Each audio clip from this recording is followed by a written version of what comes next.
পদধূলি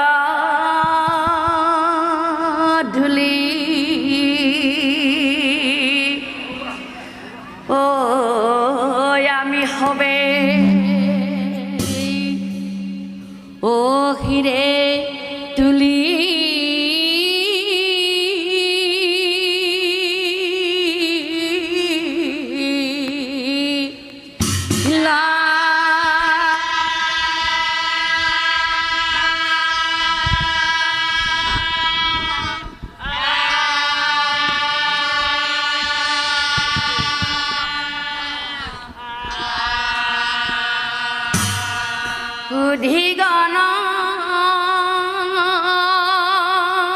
উধিগণৰ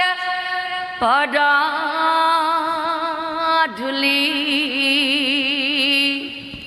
ও আমি হবে ও হিরে তুলি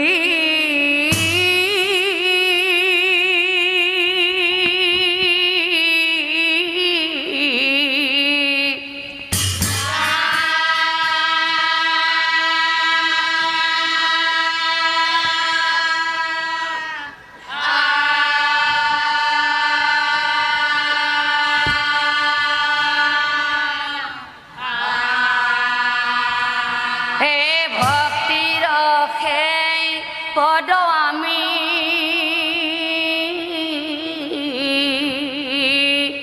কে আখার আন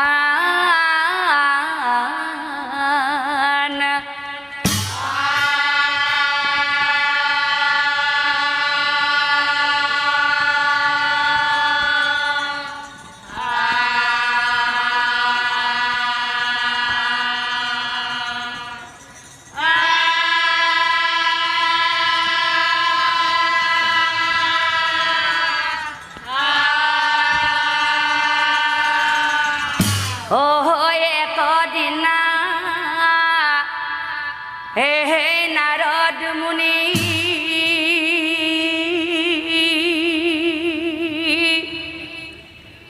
ও ঢেকির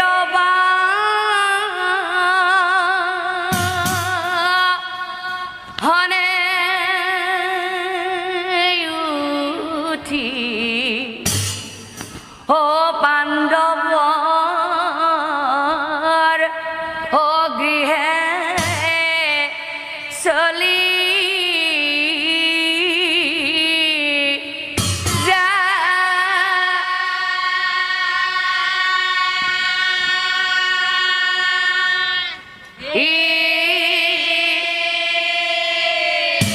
হে নারদ মুনি ও দেখা পাই এ ধর্ম যুধিষ্ঠির ও আঠে বেঠে ও নিলে আগব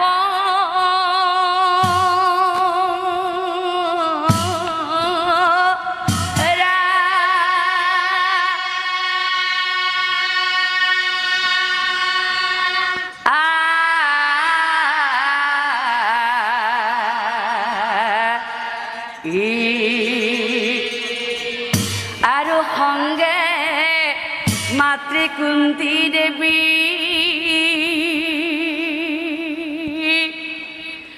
আৰু পঞ্চ ভাতৃ মিলি ও পাদৰ্ঘে ও মুনি হে প্ৰণাম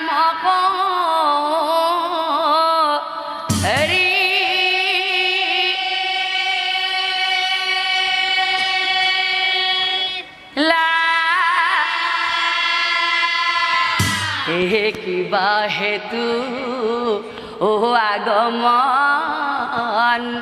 হে কোৱা দেৱত পুধন আৰু তেতিয়া হে নাৰদ মুনি ও কহি বেলা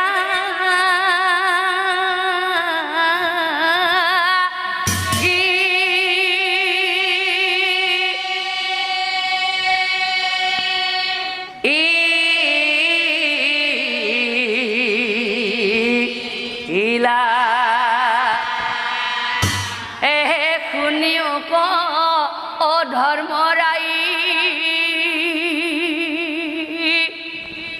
ও স্বৰ্গপুৰে ও গলু মই আৰু তা হে তোমাৰ ও পিতৃক লগ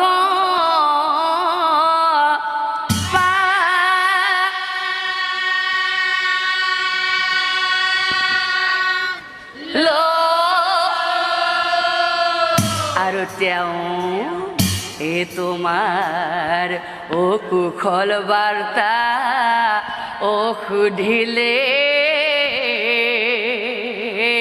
ও মোক ও কথা এটা কৈ পঠালে কি কথা জানা ও ৰাজখুই হে যজ্ঞ কৰি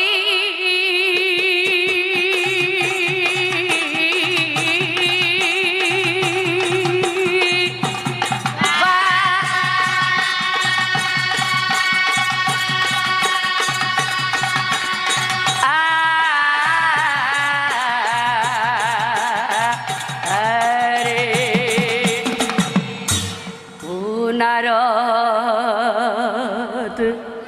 মুনিৰ ও কথা শুনি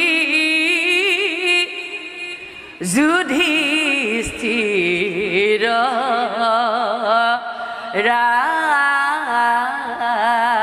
ৰায় ও কি মতে ৰিবু যজ্ঞ মনতে গুণ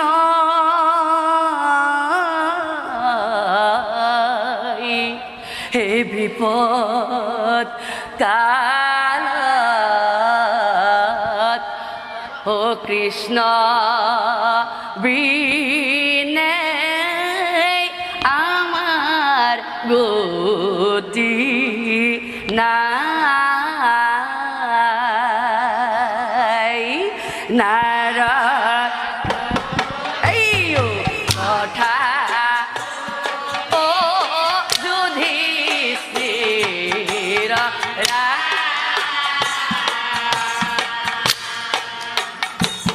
ও কি মতে কৰিবু যজ্ঞ মনতে গুণ বিপদ কালে কৃষ্ণ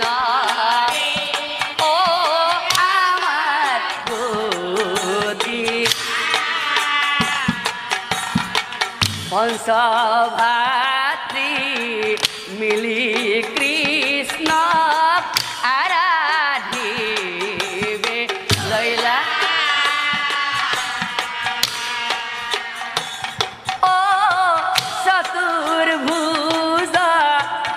রূপে প্রভুই দরিখন দিলা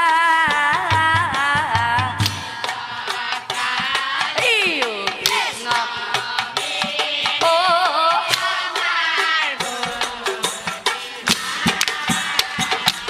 হে কৃষ্ণক দেখি সকলোৱে ও প্ৰণাম কৰ প্রভু প্রভু হে শরণে প্রণাম করি কহিবেলা হে শরণে প্রণাম করি হে প্রভু ও পিতৃয়া দেখিলাই আমাক হে যজ্ঞ করিবারে হে কিন্তু প্রভু কি মতে করিবু যজ্ঞ হিমতে কৰিবু যজ্ঞ এই কথা শুনি শ্ৰীকৃষ্ণই ও হাঁহি মাৰি দাদা যুধিষ্ঠিৰ যজ্ঞৰ আয়োজন কৰা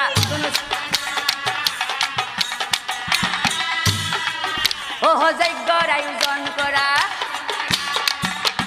সেই কথা শুনি যুধিষ্ঠিৰৰ আনন্দ মিলিলা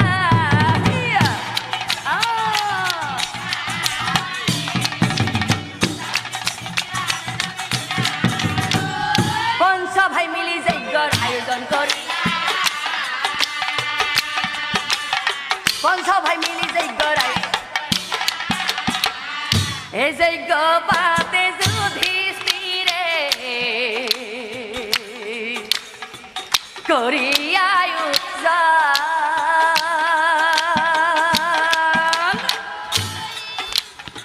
এই যজ্ঞ পাতে যুধিষ্ঠিৰে কৰি আয়োজন ও নানা জনে নানা বস্তু উদিল জনে জন যজ্ঞ কৰি আয়ো এই যজ্ঞ কৰি এই ৰজা মহাৰজা গণে এই নানা বস্তু দিলা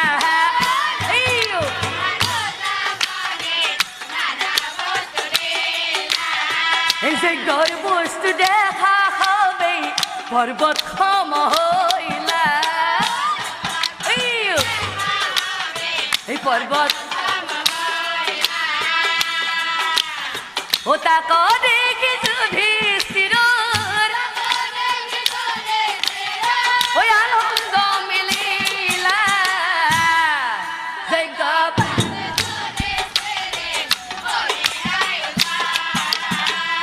ও প্ৰথমতে দুৰ্যোধনক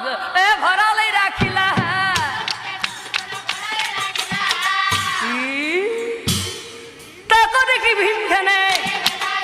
তাকো দেখি ভীমখেনে শুনা কৃষ্ণ দুৰ্যোধন আমাৰ পৰম শত্ৰু আৰু তেওঁকে তুমি ভঁৰাল ৰখিয়া পাতিলা তেতিয়া কৃষ্ণই কৈছিল শুনা দাদা মই কিয় দুৰ্যোধনক ভঁৰাল ৰখিয়া পাতিছো তুমি জানা ও লক্ষ্মী হাত দুৰ্যোধনৰ ও নিজেও নাজানে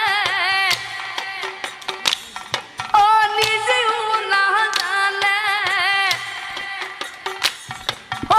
এক যদি খৰচ কৰে 10 গুণ বাঢ়ে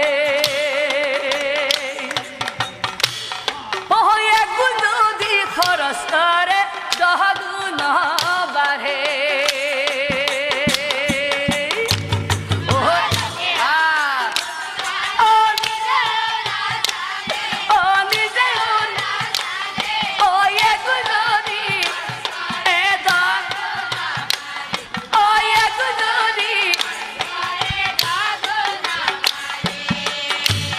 ও সেই কারণে দুর্যোধন রাখিব ঘরালে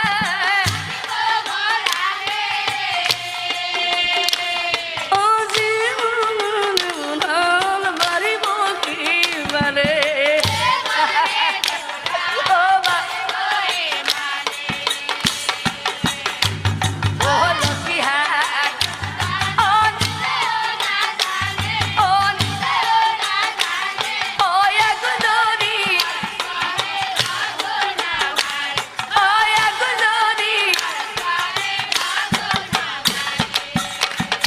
আৰু এনেকৈয়ে সকলোকে যজ্ঞৰ ভাৰ দিলেই ভাগে ভাগে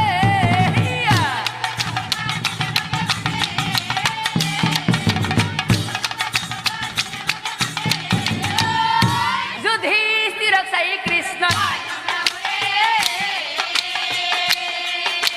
যুধিষ্ঠিৰক চাই কৃষ্ণ হে কৃষ্ণই বোলে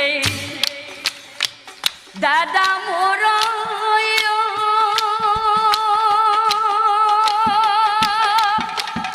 ও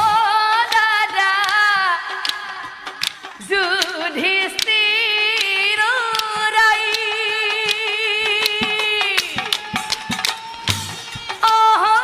যজ্ঞৰে কাম দাদা কৰিব মই যজ্ঞৰে কাম দাদা কৰিব মই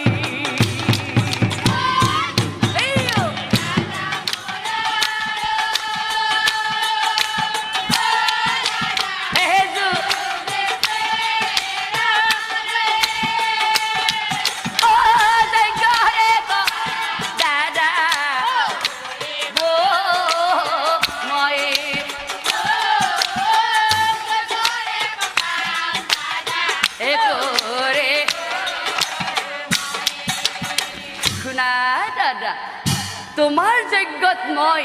কি কাম কৰিম জানা দাদা হে ঋষি মুনি এই ভকত গণয়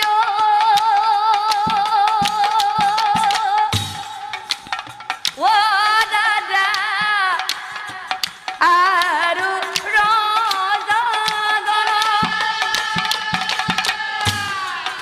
আৰু এই সকলোৰে মই কি কাম কৰিম জানা দাদা এই সকলোৰে দাদা মই এই ধুৱাইব চৰণ এই সকলোৰে দাদা এই ধুৱাইব চৰণ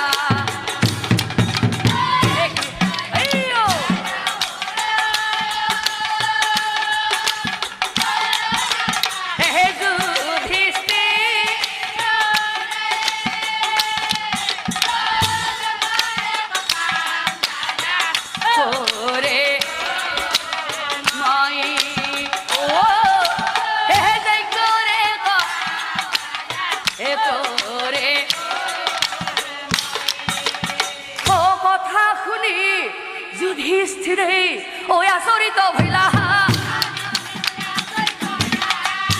কৃষ্ণক চাহিয়া পাছে শুনা কৃষ্ণ তুমি হলা জগতৰ ঈশ্বৰ তুমি জগতৰ ঈশ্বৰ হৈ সাধাৰণ নৰমনীষৰ চৰণ ধুৱাবা নাই কৃষ্ণ পৰিয়ালৰ গৰাকী হিচাপে এই কাম তুমি মোক কৰিবলৈ দিয়া তেতিয়া কৃষ্ণই কৈছিল নহয় দাদা সেই কাম মই কৰিম আৰু সেইফালে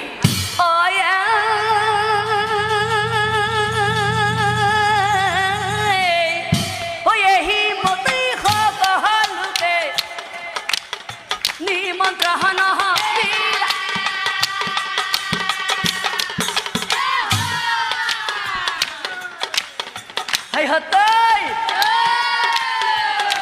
বল যজ্ঞ চাব সকলোৱে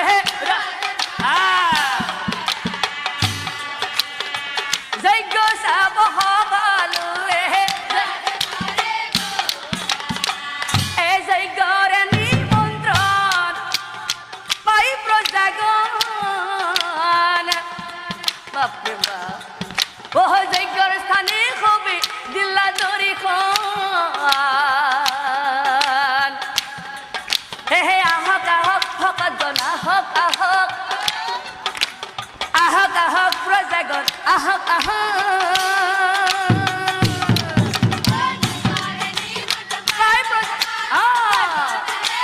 দিলা হে আহক ভকত গণ আহক প্ৰজাগণ আৰু সেইফালে বিপ্ৰগণে মন্ত্ৰ পাঠ উচ্চাৰণ কৰিলা যুধিষ্ঠিৰক চাই বিপ্ৰই যুধিষ্ঠিৰক চাই বিপ্ৰই শুনা ধৰ্মৰায় এতিয়া পূৰ্ণাহুতিৰ সময় হৈছে গতিকে পূৰ্ণাহুতি প্ৰদান কৰিব লাগে এই কথা শুনি শ্ৰীকৃষ্ণই বিপ্ৰগণক হেৰা বিপ্ৰগণ পূৰ্ণাহুতিৰ এতিয়াও সময় হোৱা পূৰ্ণাহুতিৰ এতিয়াও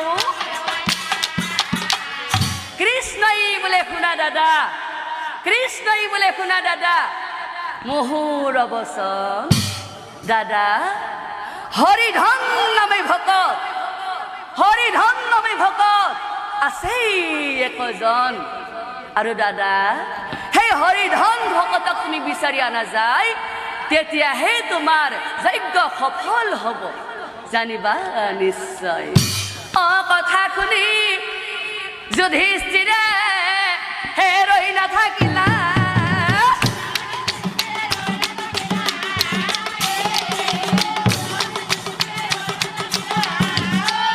হেৰা দুৰ্গণক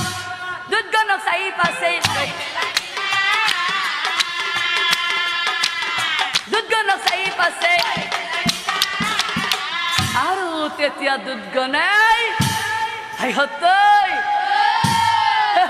বল উপায়তো নাই ৰজাই আদেশ কৰিছে গতিকে যুধিষ্ঠিৰৰ আদেশ পাই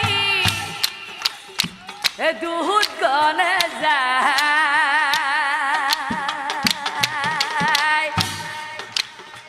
হৰিধন ভকতক বিচাৰি আছা বিচাৰি খালে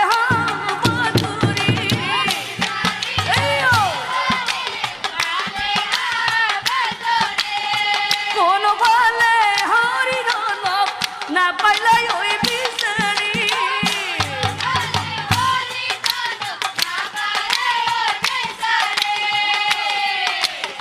কিছু দূৰে শ্মশানে দেখিবা পাই মৃত্যু দেহা পুৰি আছে এক চণ্ডাল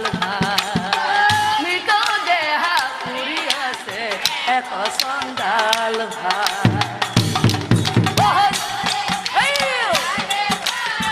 দুৰ্গণে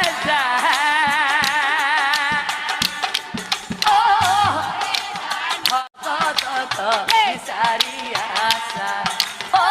হৰিধন ভকতক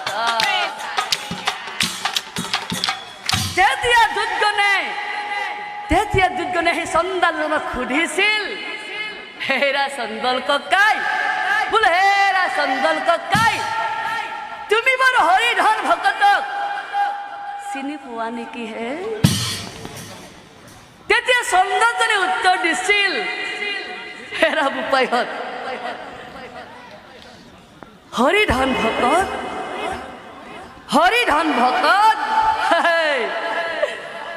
হৰিধন ভকত দেখো মই বাপ ভাইহঁতে ইয়াতে মস্ত চণ্ডাল বোলে হৰিৰ ভকত বুজি পাইছে তাতে মিছা কথা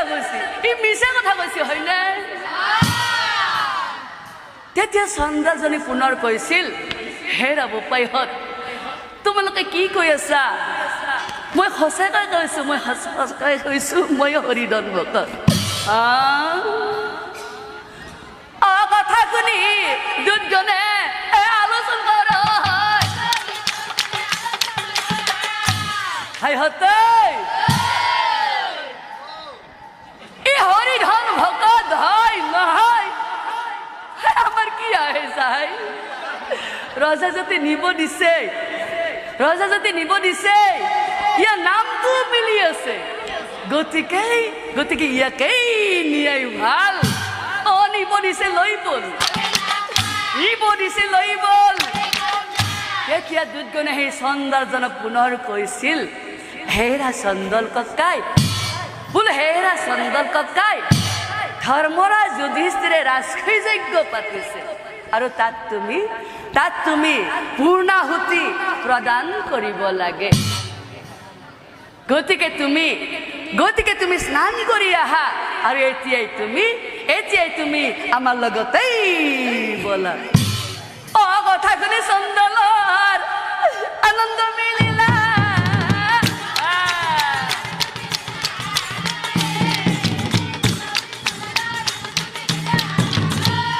দুটৰ সঙ্গে হৰিধনে যায়, দুটৰ সঙ্গে হৰিধনে এ চলি যে হৰিধন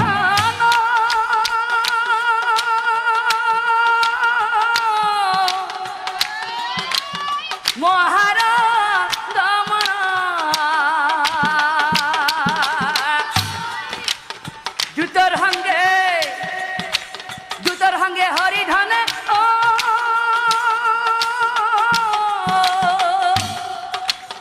গৈলা জয় গোস্থান।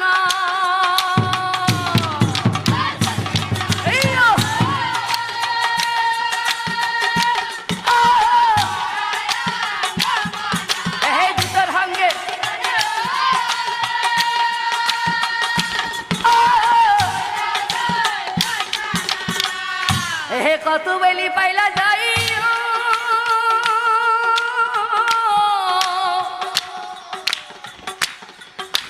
ৰোজাৰ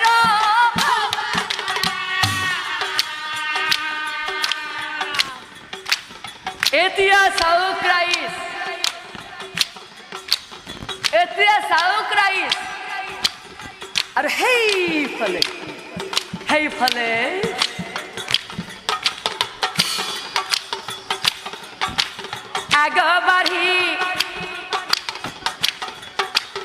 আগবাৰী আহি কৃষ্ণয়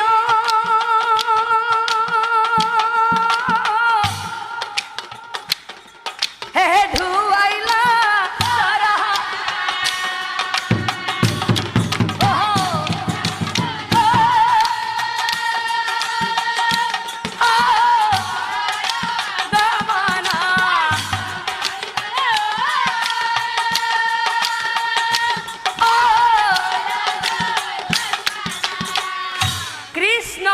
পৰামৰ্শ অনুসৰি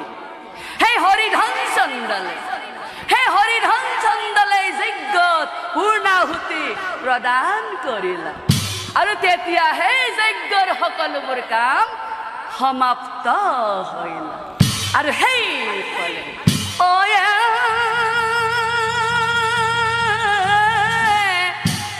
যজ্ঞ শেষে সকলোৱে ঘৰা ঘৰি গৈ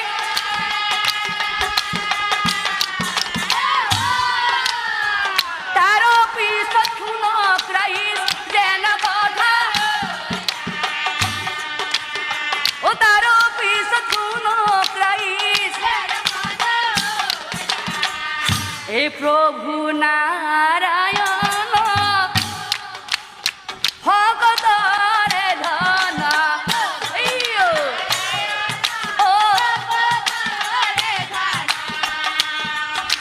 নমুনি ৰঞ্জন পাতক ভঞ্জন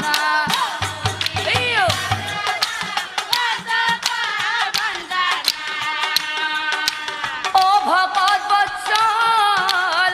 প্ৰভু দয়া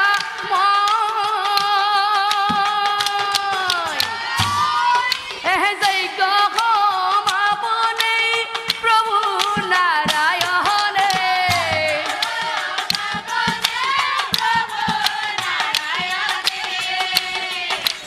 যুধিষ্ঠিৰক মাগিলা বিদায় হে দয়াময় মাগিলা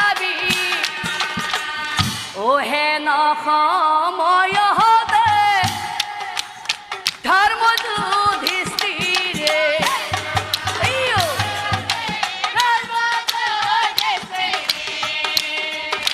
ভকত কৃষ্ণক চাই সুধিবিলা গিলা হে কৃষ্ণ তুমি জগতৰ ঈশ্বৰ হয় ভগত বৈষ্ণৱ হৰি গৈ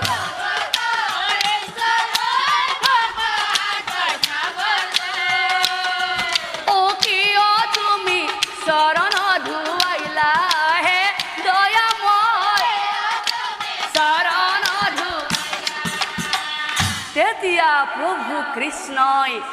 তেতিয়া প্ৰভু কৃষ্ণই যুধিষ্ঠিৰক কৈছিল শুনা দাদা মই কিয় সাধাৰণ নৰমনীশ্বৰ চৰণ ধুৱালো এই কথা জানিবলৈ হ'লে আমি সেই ত্ৰেতাৰ যুগৰ কাহিনীৰ কথা অলপ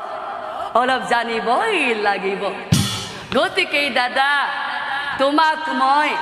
তোমাক মই সেই ত্ৰেতাৰ যুগৰ কাহিনীৰ কথা অলপ কওঁ শুনা অ ত্ৰেতাৰ যুগত ৰঘুবংশ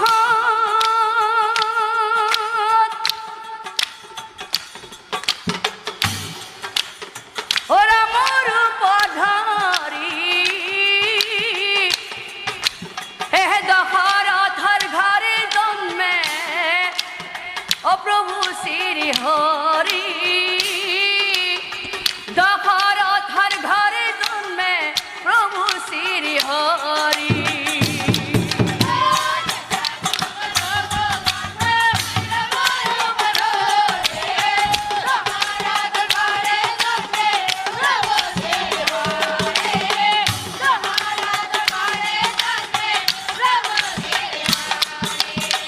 হে পিতৃ দশরথ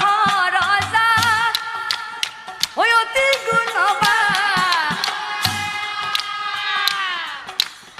এরানি তিনিজনী সমে পুত্র চাৰিজন ৰাণী তিনিজনী সমে পুত্ৰ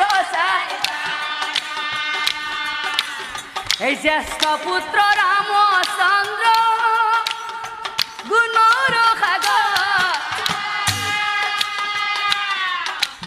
ঐ অভিষেক পাতি ৰামৰ আনন্দিত মন অভিষেক পাতি ৰামৰ আনন্দিত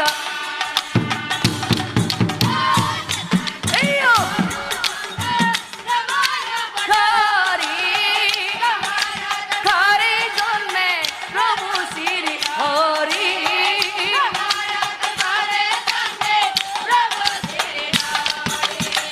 কিন্তু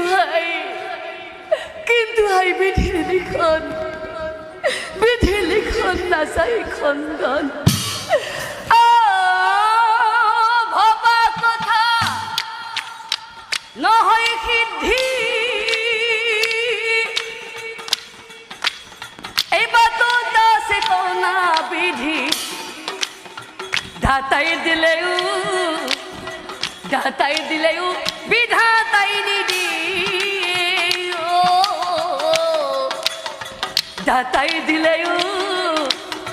দাতাই দিলেও বিধাতাই নিদি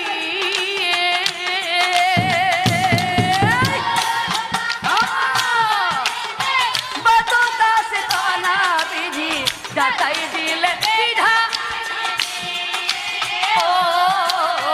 দাতাই দিলে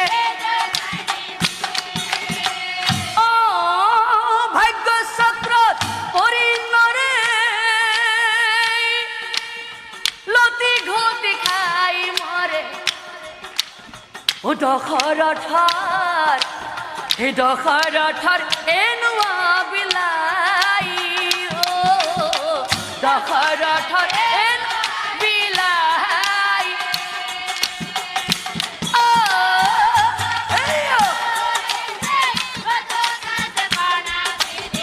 দাতাই দিলে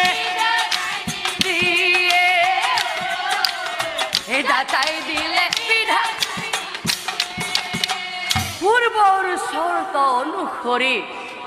পূৰ্বৰ চৰ্ত অনুসৰি কইকীয়ে দশৰথৰ পৰা দুটা বৰ খুজিছিল। প্ৰথম বৰত ৰামক 14 বছৰ বনবাস, আৰু দ্বিতীয় বৰত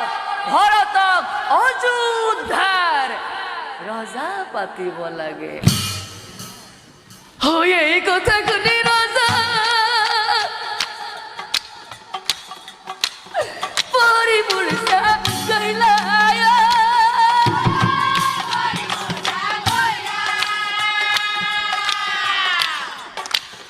এই কথা ৰামচন্দ্ৰই শুনি,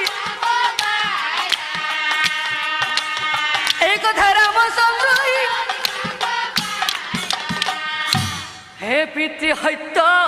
পালি ৰাম অবনেশ্বনী, ভাতৃ লক্ষ্মণ সীতা দেৱী সংগে চলে।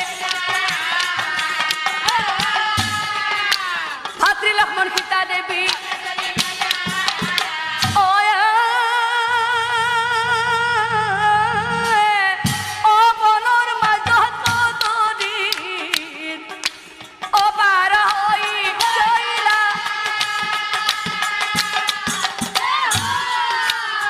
আৰু এদিন সেই লংকাৰ ৰজা ৰাৱণে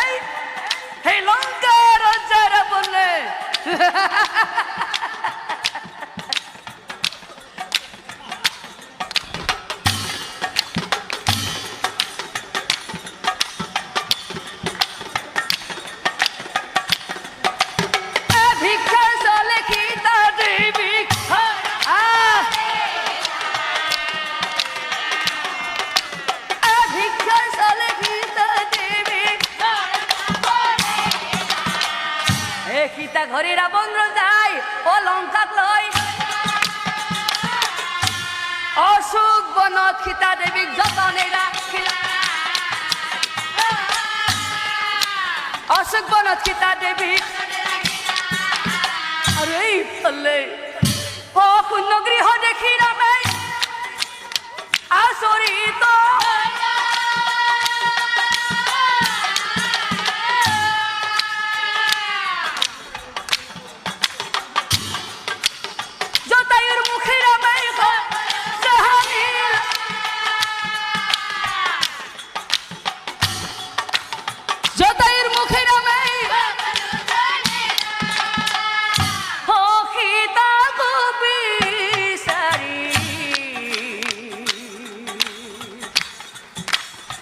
প্ৰভু শ্ৰী ৰামে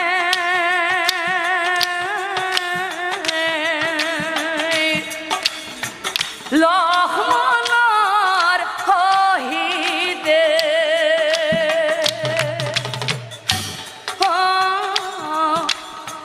বান্ধিলে কখেতু সাগৰত গৈ বান্ধুৰ সৈন্যক লগত লৈ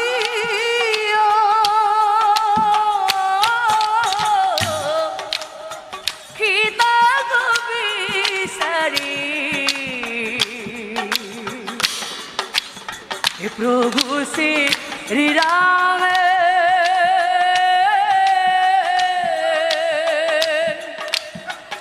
লক্ষ্মণৰ সহিতে সীতাক বিচাৰি প্ৰভু শ্ৰী ৰাম হে লক্ষ্মণ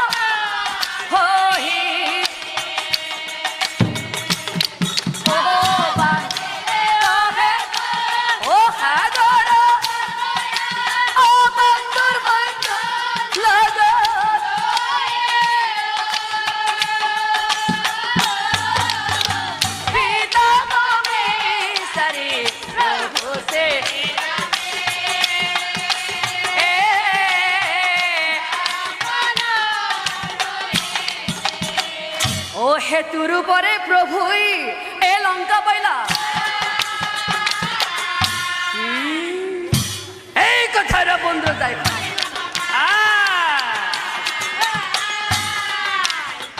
এই কথায় রাবণরা যায়, হে মহাকুটে রাবণরা আহিলা,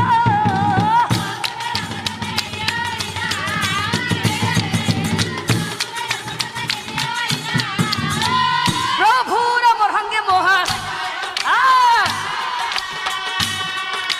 প্রভু রামর সঙ্গে মহাকুটে রাবণরা যায়, অগ্নিবাণ মারিলা, লহ লহ করিবান, লহ লহ করিবান। এই তাকে দেখি রামচন্দ্র মারে বরুণ, রাবণর অগ্নিবাণ হই থাক, রাবণর অগ্নিবাণ হে পুনরে লঙ্কেশ্বর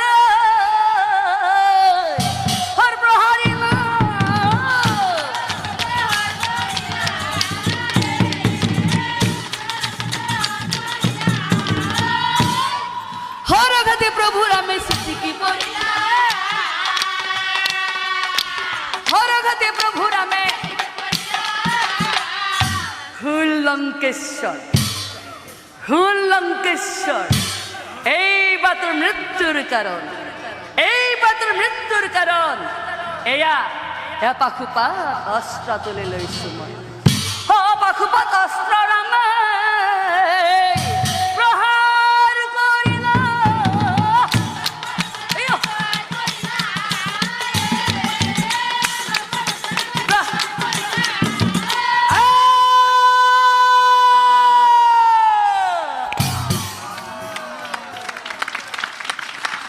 হরঘাতে রাবণ রাজা, হরঘাতে রাবণ রাজা, ও হর বিদহল রাবণ কোন মন ধরিয়া,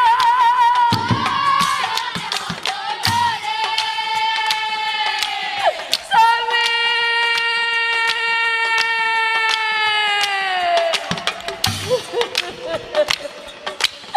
স্বামী খাবতি গান্ধাই ভাগে, স্বামী খাবতি গান্ধাই,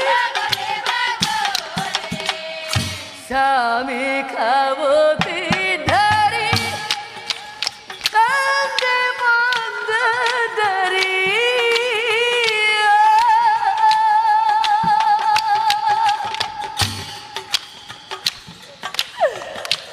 স্বামী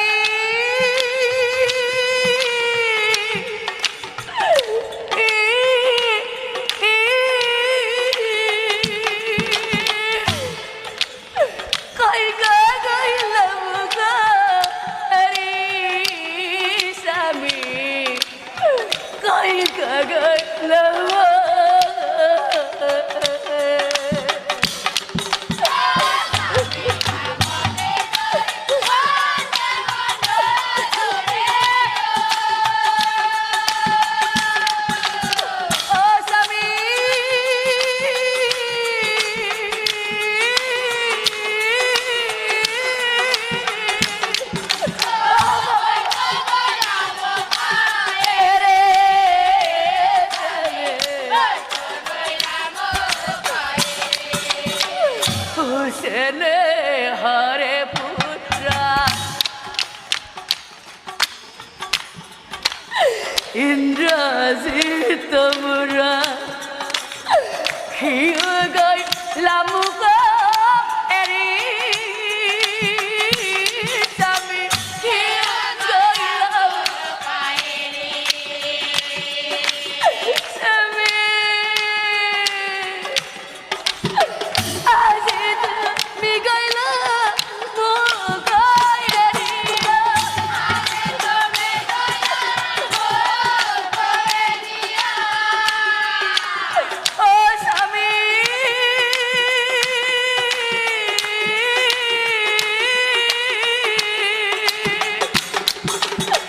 কি বাতাই লাগে দিয়া, স্বামী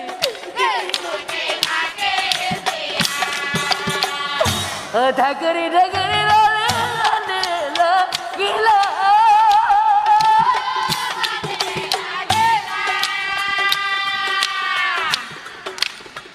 ơi ơi প্রিয়ে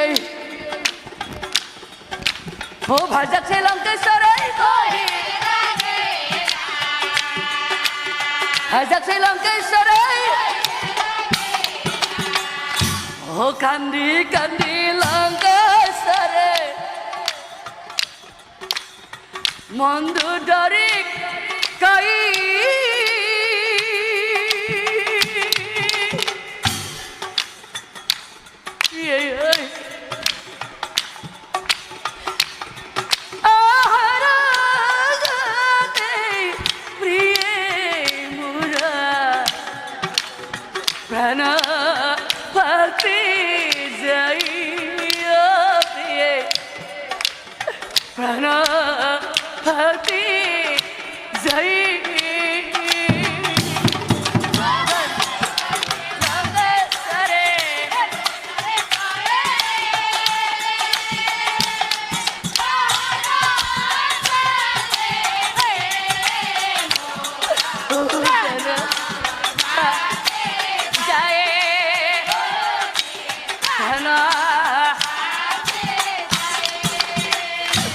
তোমার বাধা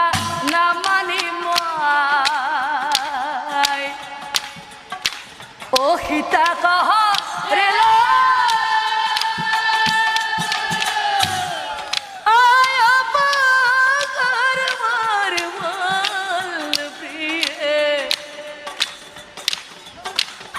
হাত হাত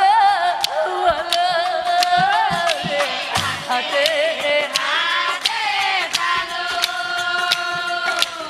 ও না কান্দিবা প্রিয়ে তুমি ও ন করিবা হুক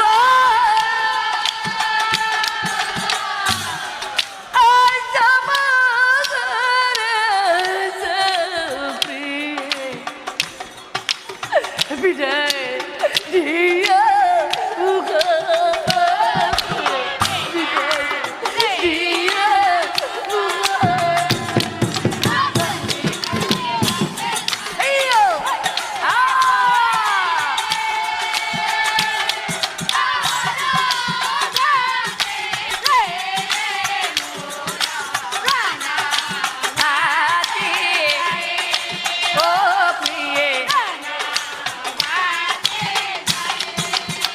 ও হরবিদ্ধ হই রাব পরিয়া যাহা কিলায়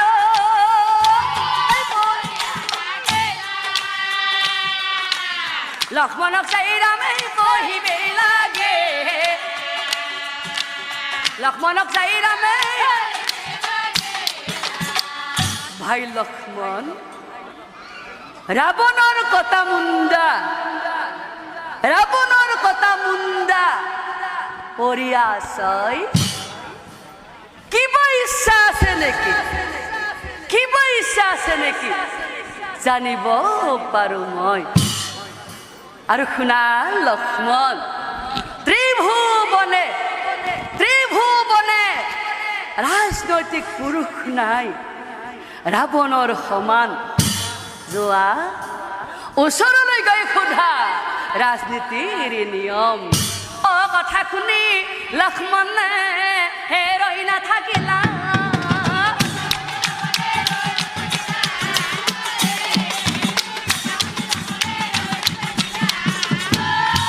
ৰাৱণৰ কথা মুণ্ডা খুজিবে ৰাৱণৰ কথা মুণ্ডা তেতিয়া ৰাৱণৰ কথা মুণ্ডাই লক্ষ্মণক কৈছিল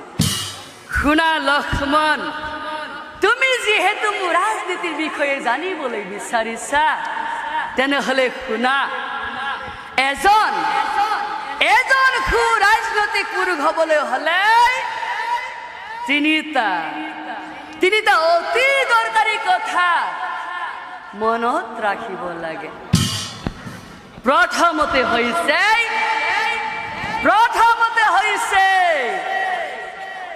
নাৰী নাৰী হৈছে এডাল, নাৰী হৈছে এডাল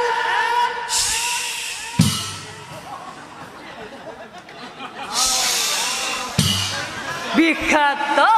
সৰ্প। সিহঁতে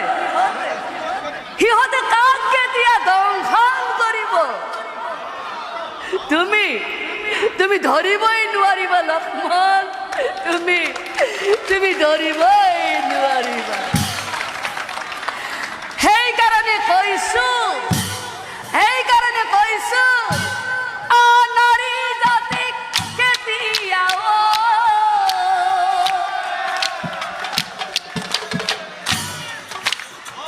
বিশ্বাস নকৰিবা লক্ষ্মণ, বিশ্বাস নকৰিবা।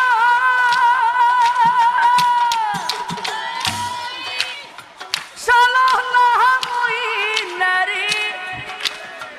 নিশ্চয় জানিবা লক্ষ্মণ, নিশ্চয় জানিবা।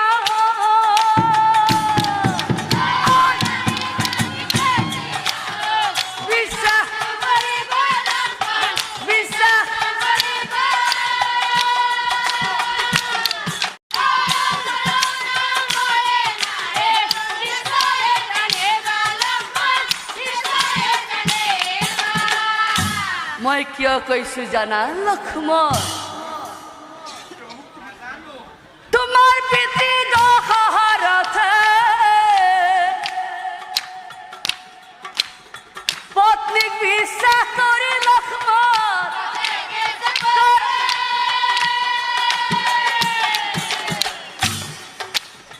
সেইকাৰণে তোমালোকে হইল বনবাসী লক্ষ্মণ।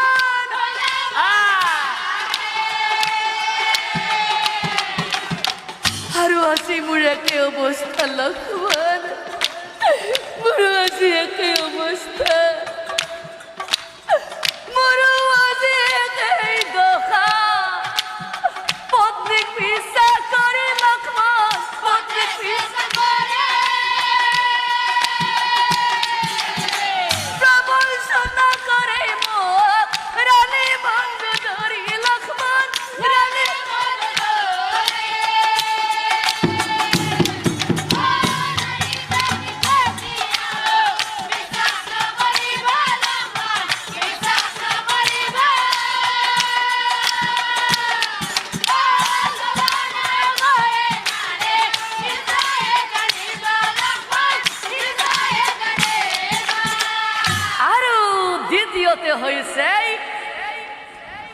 দ্বিতীয়তে হৈছে প্ৰজাক মৰম কৰিবা লক্ষ্মণ, প্ৰজাৰ সুখত সুখী হবা, প্ৰজাৰ দুখত দুখী হবা। কিন্তু লক্ষ্মণ এই বিনাশ্ৰমত প্ৰজাক লক্ষ্মণ হয় একো কেনি হয়নে? এলেহুৱা হ'ব প্ৰজা,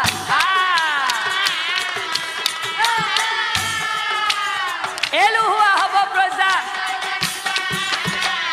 আৰু যদি প্ৰজা এলেহুৱা হয়, এলেহুৱা হলেই ৰাজ্য দুৰ্ভিক্ষ হয়, অনাচাৰে বেভিচাৰে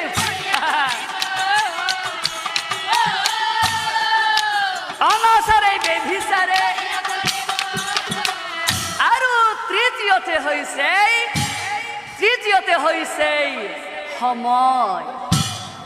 সময় হৈছে মানুহৰ অমূল্য সম্পদ। সময়ক কেতিয়াও অপব্যৱহাৰ নকৰিবা। হে লক্ষ্মণ, তুমি যদি সৎ কাম তুমি যদি মনতে ভাবিছা, হে লক্ষ্মণ সময়ৰ কাম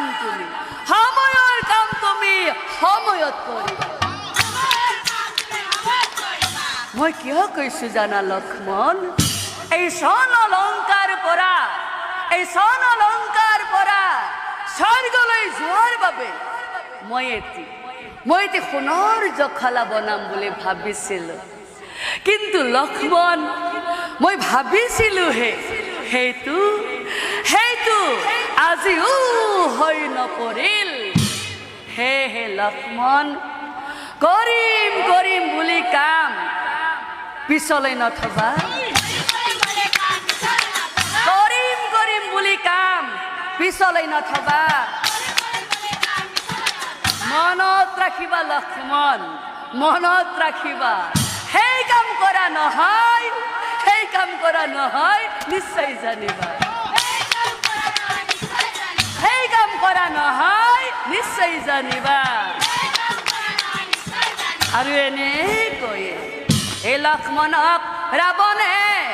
অমৰমেৰে, হেই লক্ষ্মণ, মইতো তোমাক ৰাজনীতিৰ বিষয়ে বহু কথাই শিকালে। মোৰো তুমি এটা মনৰ আশা পূৰণ কৰা লক্ষ্মণ। মোৰ সেই মনৰ আশাটো কি জানা লক্ষ্মণ? প্ৰভু ৰামক একতেবাৰ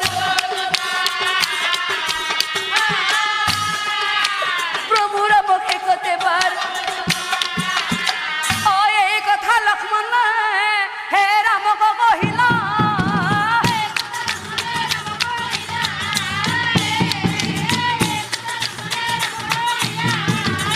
আৰু লগেই ৰাৱণৰ আগে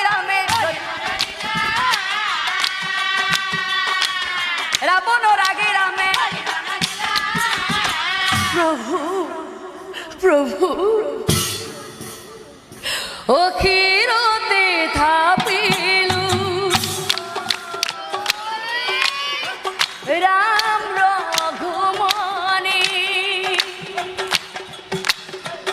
ৰাৱণ মহাপাপী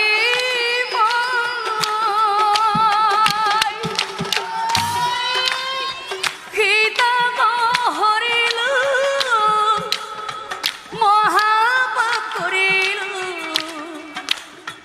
ক্ষমা কৰা দয়াময় হে ৰঘুনাথ, ক্ষমা কৰা দয়াময়।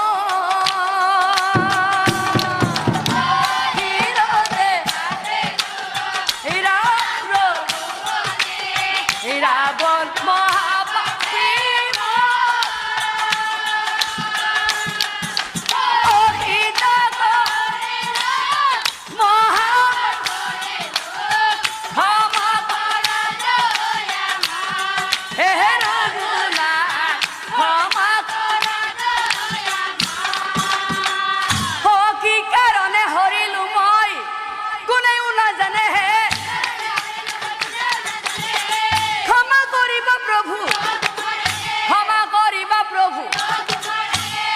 প্ৰভু ৰঘুনাথ,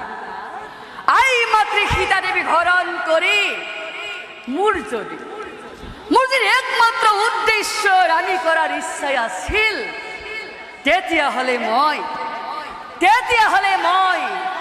অশোক বনত নাৰাখি মোৰ ৰাজকাৰেঙত ৰাখিলোহেঁতেন। অশোক বন হ'ল য'ত সুখ, তাপ আৰু দুখ একোৱেই অনুভৱ নহয়। আই মাতৃ সীতা দেৱীক হৰণ কৰাৰ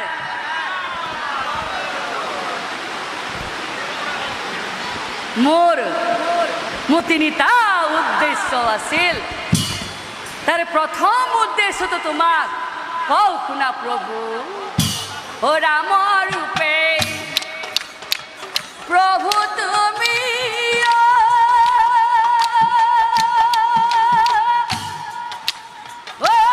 প্ৰভু তুমি দেৱ হৰি, প্ৰভু তুমি দেৱ হৰি। ঐ মাতৃ সীতা দেৱী লক্ষ্মী গোসাঁনী,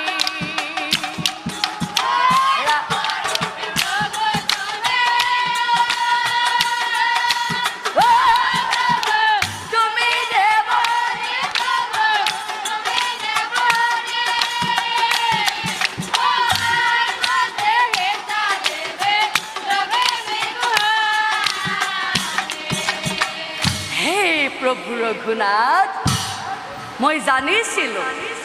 মই জানিছিলো আই মাতৃ সীতা দেৱী হৰণ কৰিলে এদিন স্বয়ং নাৰায়ণ প্ৰভু ৰাম এই স্বৰ্ণ লংকাত হৰি দিব আৰু তেতিয়া মোৰ এই স্বৰ্ণ লংকাপুৰীখন পবিত্ৰ হৈ পৰিব আৰু আজি প্ৰভু এই পবিত্ৰ হ'ল স্বৰ্ণ লংকা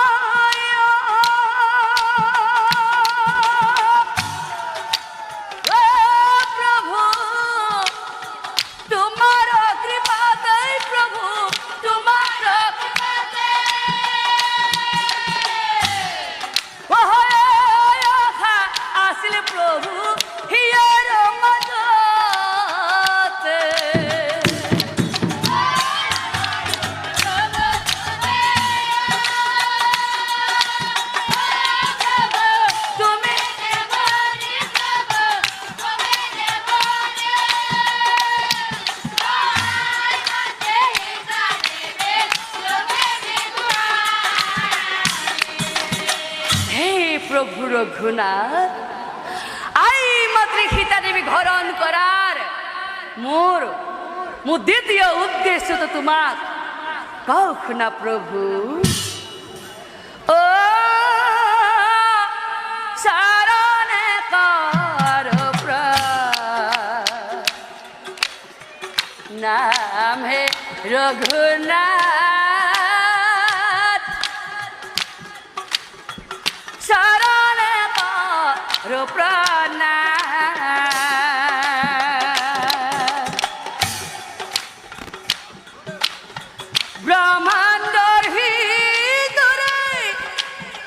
ব্ৰহ্মাণ্ডৰ ভিতৰে যত বস্তু আছে হবেও তোমাতে পাই হে ৰঘুনাথ শৰণে কৰ প্ৰাণ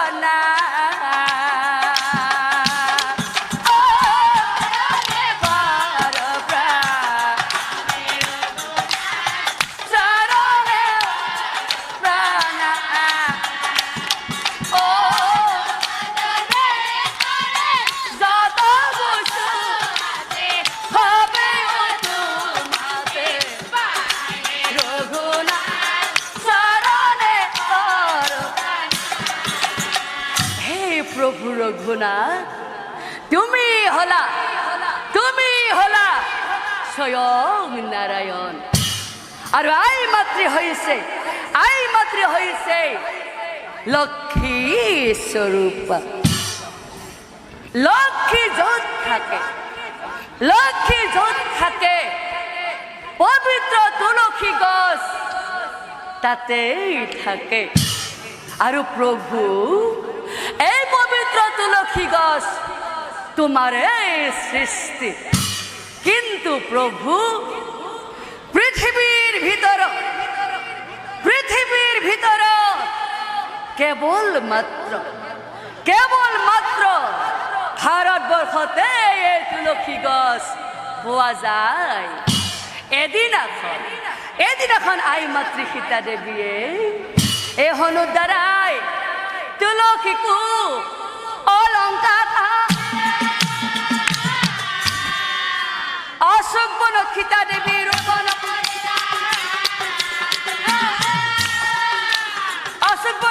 দেবীর অপবিত্র হল স্বর্ণ লঙ্কা অসীতাইর বাবে এই আশা আছিল প্রভু হে প্রভু রঘুনাথ আই মাতৃ সীতা দেৱী হৰণ কৰাৰ মোৰ তৃতীয় উদ্দেশ্য তো তোমাক কওঁ শুনা প্ৰভু ভাৰতবৰ্ষ হৈছে দেৱ দেৱীৰ মিলন ভূমি মিলন ভূমি পূৰ্ণ তীৰ্থ।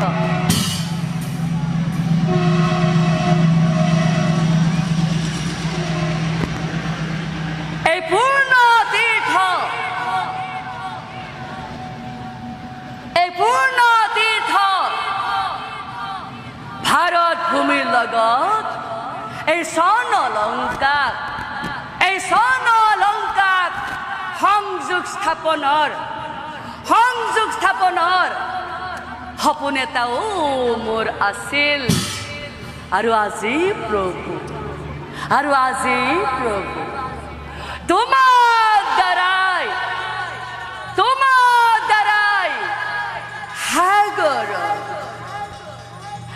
সাগৰত হেতু বান্ধি মোৰ সেয়া খাও পূৰণ কৰিলো প্ৰভু,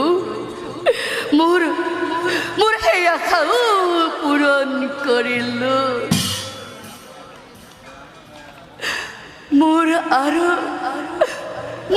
আৰু কোনো প্ৰত্যক্ষ নাই প্ৰভু, মোৰ আৰু কোনো প্ৰত্যক্ষ নাই। মৃত্যুৰ যন্ত্ৰণাত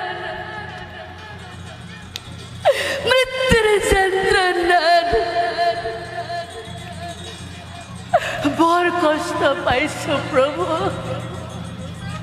মৃত্যুৰ যন্ত্ৰণাত বৰ কষ্ট পাইছো। তুমি মোক বিদায় দিয়া প্ৰভু, তুমি মোক বিদায় দিয়া প্ৰভু, তুমি মোক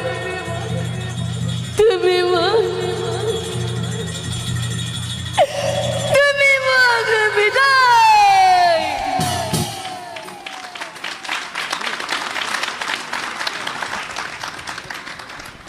কথা শুনি ৰামচন্দ্ৰই মৌন হৈ ৰহিলা। লঙ্কেশ্বৰক চাই প্ৰভুই শুনা লঙ্কেশ্বৰ, তুমি সঁচাকৈয়ে মহান, তুমি সঁচাকৈয়ে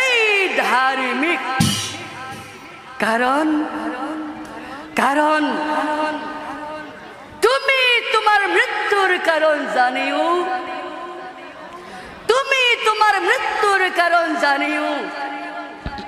মোৰ তুমি অকাল বোধন পূজাৰী হৈছিলা। আজি তুমি নিবিচাৰিলেও মই তোমাক এটা বৰ দিব খুজিছো। দাপৰ যুগত মই স্বয়ং নাৰায়ণে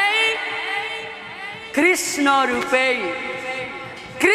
ৰূপে অৱতাৰ ধৰিম। আৰু তুমি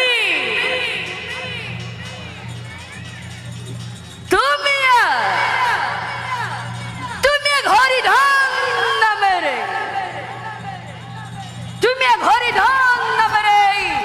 চণ্ডালৰ ৰূপত জনম লভিবা। আৰু তেতিয়াই মই তোমাৰ চৰণ ধুৱাই তোমাক ধন্য কৰিম লঙ্কেশ্বৰ, তোমাক মই ধন্য কৰিম।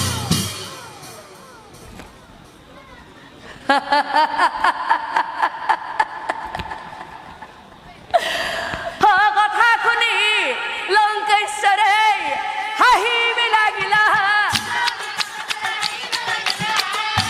প্ৰভু ৰামক চাই পাছে,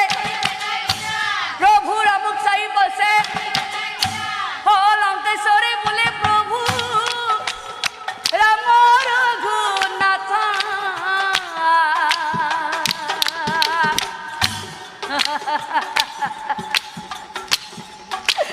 বরনিধি তুমি মুখ বরনিধি তুমি মুখ দিলাই অভিশাপ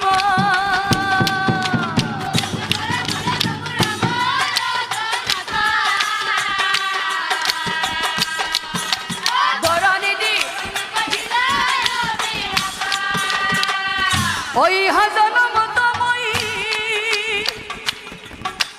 রাজা লঙ্কেশ্বর স্বর্গমৈত্য পাতালর স্বর্গমৈত্য পাতালর মই অতি ধর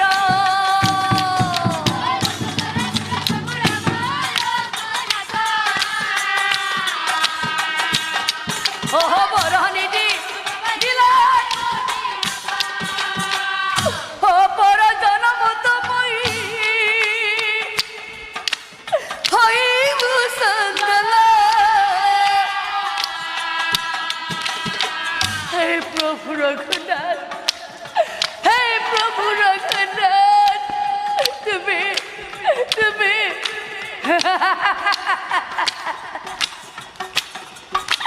বরনিধি তুমি মুখ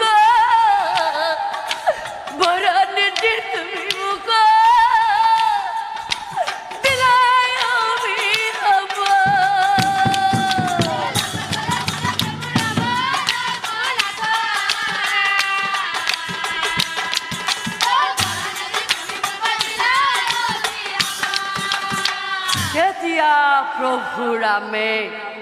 তেতিয়া প্ৰভু ৰামে লঙ্কেশ্বৰক কৈছিল শুনা লঙ্কেশ্বৰ তুমি এজন নৈতিক ব্ৰাহ্মণ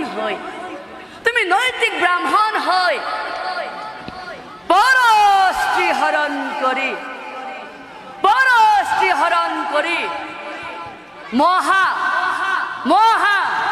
মহা পাপ কৰি আছা আৰু সেই পাপৰ ফলতে পৰ জনমত নিষ্কুলত চণ্ডাল ৰূপত তুমি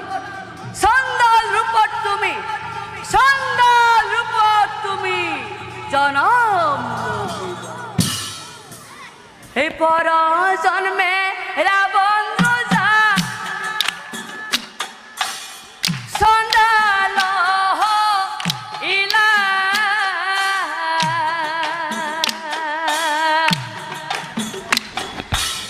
আৰু সেই পূৰ্বৰ কথা মতে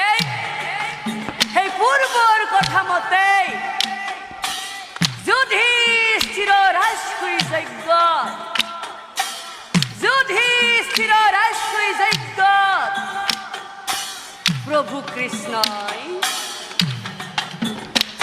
হে শৰণ ধুয়াই ৰাবণ ৰজাক মুক্তি কৰি দিলা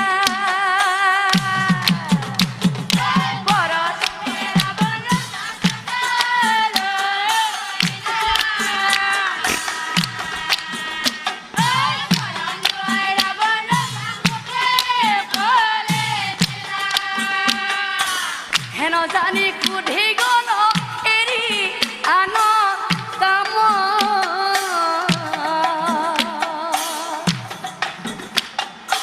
পাতক চাৰুক ডাকি বোলা